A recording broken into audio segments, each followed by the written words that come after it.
Bismillahirrahmanirrahim. Assalamualaikum warahmatullahi wabarakatuh. Waalaikumsalam warahmatullahi wabarakatuh. Alhamdulillah, hari ini masih dalam suasana bulan Ramadan di hari puasa yang ke-8 ya Tat ya? Ya, alhamdulillah. Alhamdulillah, kita masih bisa bertemu kembali dengan teman-teman semua yang tetap setia menonton channel YouTube kami Teman Dekat Hijrah. Dan insya Allah kali ini kita akan bertanya kepada Ustadz tentang seputar puasa ya Tat ya? Tentang seputar puasa, bertanya tentang pertanyaan-pertanyaan yang masuk kepada kami. Ya. Gini Tat,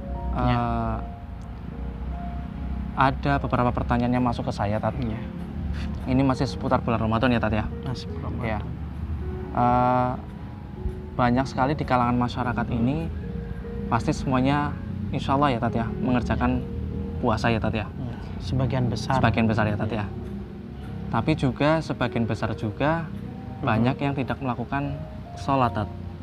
Puasa tapi tidak sholat Tat. Ya. Itu puasanya ada itu ya? Masih banyak kayaknya Tat. Iya.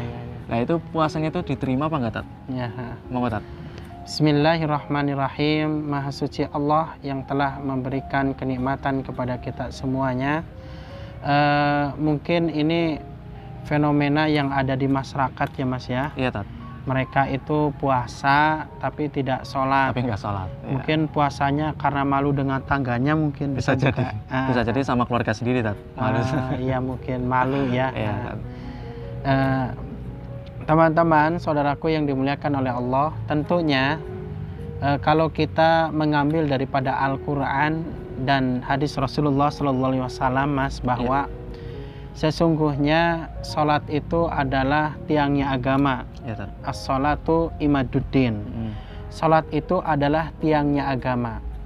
Maka kalau para ulama itu mengatakan bahwa sholat itu bagaikan wadah yang disebut dengan asasuddin, pondasinya agama. Sholat itu diibaratkan itu sebagai wadah Mas.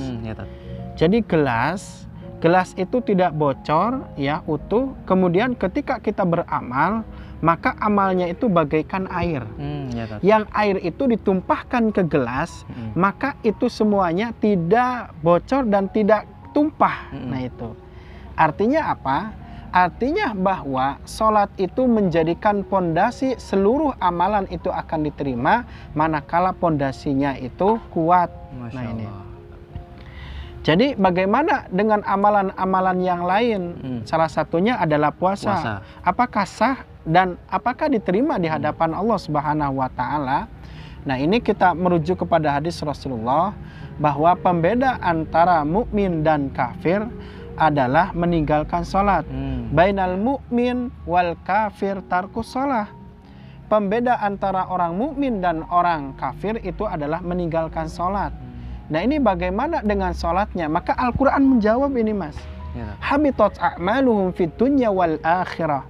Maka itu tidak mendapatkan balasan di dunia dan di akhirat. Artinya Al-Quran itu menjawab haba'an mansura, bagaikan debu yang berterbangan. Karena apa? Karena gelasnya itu tidak ada. Iya, betul. Nah itu. Maka dalam sabda Rasulullah SAW bahwa barang siapa yang mendirikan sholat, ini Quran juga banyak, aqimus sholah, dirikanlah sholatnya ini. Maka sholat itu adalah tiangnya agama. Kalau itu tidak ada tiang, bagaimana atap-atapnya itu akan terbangun kalau pondasinya tidak ada. Genteng itu kan di atas karena ada pondasinya. Itu semuanya itu pondasinya itu adalah sholat.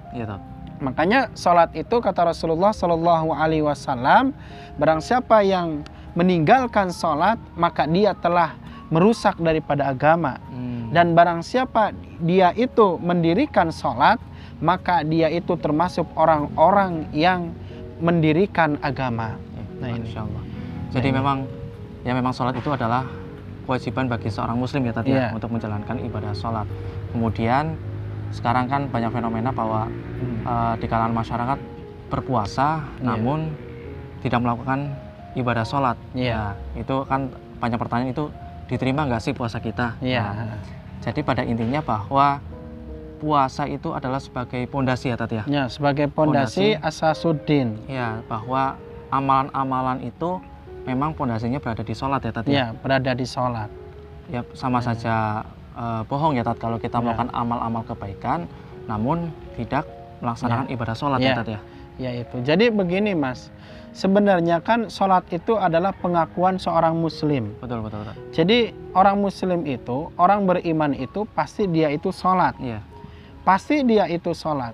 Karena ingat, sholat itu adalah amalan yang akan ditanyakan nanti pada hari kiamat. Iya. Jadi sholat itu, kalau sholatnya itu baik, maka seluruhnya akan baik. Iya, Masya Allah. Dan ingat, Allah akan menanyakan kepada makhluknya, ya kita semuanya ketika di alam kubur adalah kita akan ditanyakan tentang sholatnya. Kalau sholatnya kita ini baik, maka perjalanan nanti ke akhirat, perjalanan yang kita tunggu-tunggu itu surganya, pasti itu akan selamat. Namun kata Rasulullah itu, barang siapa yang meninggalkan sholat, maka kecelakaan baginya, baik kecelakaan di dunia maupun nanti di akhirat. Dan ingat, dengan sholat itu merupakan salah satu seluruh amalan itu akan diterima. Nah ini kalau kita merujuk lagi Mas, bahwa amalan itu kan akan diterima itu ada 3 syarat. Ya. Syarat yang pertama adalah beriman. Tentu orang beriman pasti sholat. Yang kedua adalah dia itu ittiba'ur rasul, mengikuti Rasul.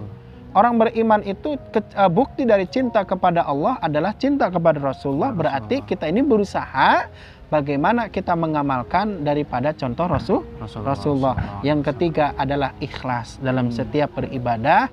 Mudah-mudahan jawaban ini bermanfaat. Ya, Masya Allah. Jadi tadi pertanyaan teman-teman yang bertanya tentang puasa tapi nggak sholat itu bagaimana? Alhamdulillah sudah dijawab langsung oleh Ustadz Sobirin. Dan insya Allah bagi teman-teman semua yang ingin bertanya kepada kami, silahkan bisa mengajukan pertanyaan di Instagram kami temandekat.hijrah. Mungkin itu saja Tat ya? Ya. Mungkin itu saja. Terima kasih. Wassalamualaikum warahmatullahi wabarakatuh. Waalaikumsalam warahmatullahi wabarakatuh.